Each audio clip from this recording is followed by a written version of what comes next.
Je m'appelle Simon Hogade, je suis artiste plasticien. Je me suis assez rapidement orienté en fait, sur le travail en volume, notamment en bois. Ici, le parc de la Belle Issue a été, le nom du parc a été un des éléments moteurs pour la réflexion de l'œuvre en cours, voilà, qui s'appelle elle-même Issue. Le chantier a démarré, on va dire, le 1er juillet. J'ai un mois pour réaliser la pièce. Donc pour ce, j'ai sollicité la bonne volonté de généreuses personnes que je remercie énormément. Voilà, donc il y a une petite dizaine de bénévoles qui m'ont aidé, qui m'ont accompagné, qui m'ont soutenu. Il y a environ 18-19 mètres cubes peut-être de bois. Donc toutes ces briques, il faut bien les faire. C'est énormément de coupes. Donc voilà, un très très grand merci à eux. Mon travail s'insère à la fois dans des lieux extérieurs, intérieurs. Ça peut être des lieux paysagers comme ici, mais des lieux plus urbains ou architecturaux. Ici, avec Issue, il y a cette double relation, puisque le projet est né justement du chantier de la mairie. On voit en arrière-plan un arbre, un magnifique cyprès, qui nous ouvre entre guillemets son cœur. On est vraiment au cœur de l'arbre, hein. On voit bien qu'il a été un peu meurtri par le temps, hein. Et donc voilà, donc on est au cœur du bois et en même temps il y a cette mairie et derrière il y a un grand mur, un mur aveugle sur lequel je me suis calé aussi pour les proportions, notamment la hauteur de ma création. Cette notion de passage, elle jalonne mon travail. J'ai commencé à monter des murs avec ces éléments de bois de récupération au début. Finalement, j'ai commencé à investir dans ma pratique de manière générale des architectures, à bloquer des espaces, à les perturber, à les parasiter parfois. Et donc voilà, ici je reviens un peu sur un des fondements, un des fondamentaux, donc un bloc, un mur qui paraissait infranchissable et qui au contraire là va être franchi, va être percé, troué, traversable. Et on va se retrouver au sein de ce mur, dans la matière. Il y a eu un accident, je me suis blessé lorsque je commençais à remplir l'intérieur de la structure, de la masse du mur. Je me suis sévèrement blessé au bras. Donc j'ai dû arrêter le chantier une semaine. Et je tenais quand même à cœur au moins achever certaines étapes de la sculpture. Et je ne peux pas me servir de mon bras gauche.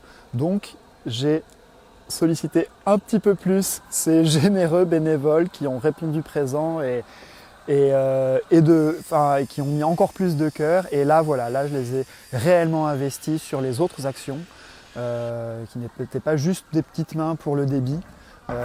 Et voilà, qui ont mis en œuvre leur ingéniosité, leur entraide, des discussions, une bonne ambiance évidemment, et un accompagnement sans quoi les dernières étapes n'auraient pas pu être abouties pour le 30 juillet. Donc je serai de retour en décembre pour le tronçonnage de l'intérieur et des abords du cercle de cette béance, de ce trou dans le mur.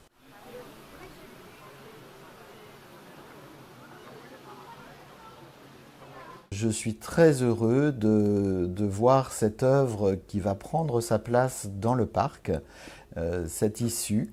Et je dois dire qu'elle a beaucoup de sens. C'est à la fois une prolongation de l'histoire, donc de par le nom de ce lieu, la Belle Issue, mais c'est aussi une ouverture, c'est aussi une invitation à aller vers l'avenir, à trouver notre chemin. Et je dois dire que dans la conjoncture actuelle, donc post-pandémie, c'est vraiment plein de sens et plein d'espoir de traverser cette face noire pour aller vers la lumière. C'est aussi de la traverser de par l'ampleur de ce passage. On la traverse en groupe.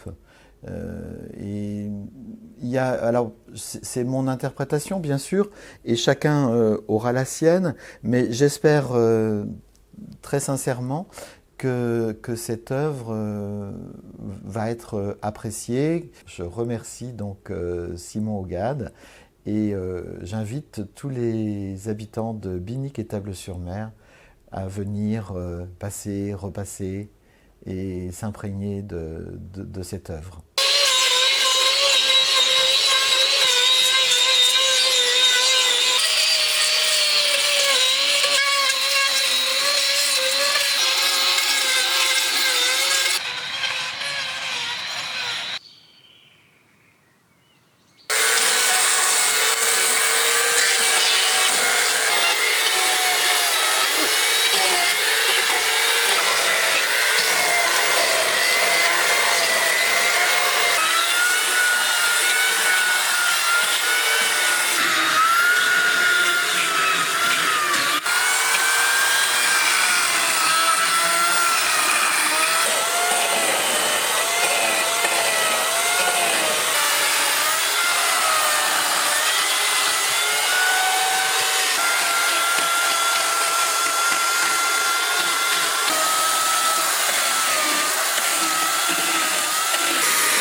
Ça serait pas un peu la fin là quand même? Ça serait bien la fin, ouais.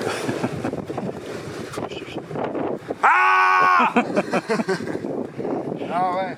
Merci à toutes et à tous pour ce beau projet qui est à la fois celui de la sculpture mais aussi une aventure humaine sur tous les plans. Voilà.